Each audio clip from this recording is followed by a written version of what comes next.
He is, without a doubt, the most consequential business person of his generation. When you do something like that, do you Yeah, I think that's true. That's my opinion. Okay, but why share it? Why share it? Especially because, I mean... I don't care. So you just don't care?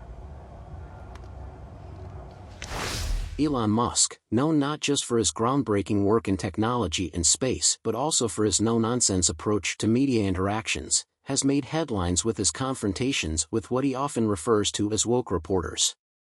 Elon Musk's dealings with the press have often been marked by his direct and sometimes abrasive style, particularly when he perceives media outlets or journalists as pushing what he calls the woke mind virus. One of the most notable instances was during his interview with BBC's James Clayton. Well, you've asked me whether my feed, whether it's got less or more. I'd say it's got slightly more. That's why I'm asking for examples. Can you name one example? I honestly don't use.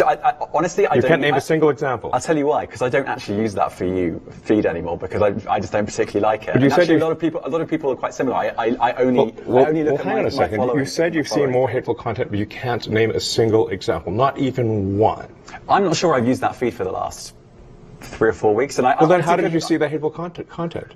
Because I've been using Twitter since you've taken it over for the last 6 months. Okay, so then you must have at some point seen you hateful content. I'm asking for one example. Right. And you can't give a single one. And I'm saying then I say, sir, that you don't know what you're talking about. Really?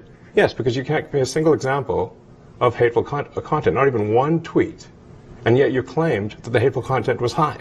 Well, that's false. No, what I claimed... You just lied. What I claimed was there are many organizations that say that kind of information is on the rise. Now, whether it has on my feed or not...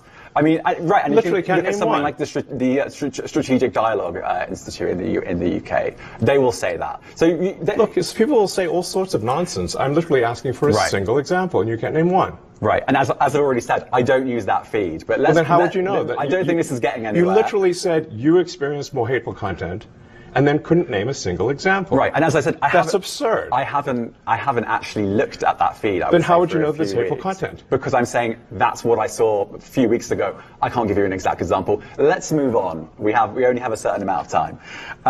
Wow. In various interviews, Musk has openly lambasted the idea of wokeness, arguing that at its core, it's divisive, exclusionary, and hateful, providing a shield for cruelty under the guise of virtue. He has specifically criticized attempts to censor comedy, like the backlash against Dave Chappelle, indicating a broader fight against what he sees as the suppression of humor and free expression for the sake of ideological conformity. The rule is that no matter what you do in your artistic expression, you are never, ever allowed to upset the alphabet people. You know who I mean. Those people that took 20% of the alphabet for themselves. I'd say the letters, but I don't want to conjure their anger. It's too late now. I'm talking about them L's and them B's and them G's and the T's.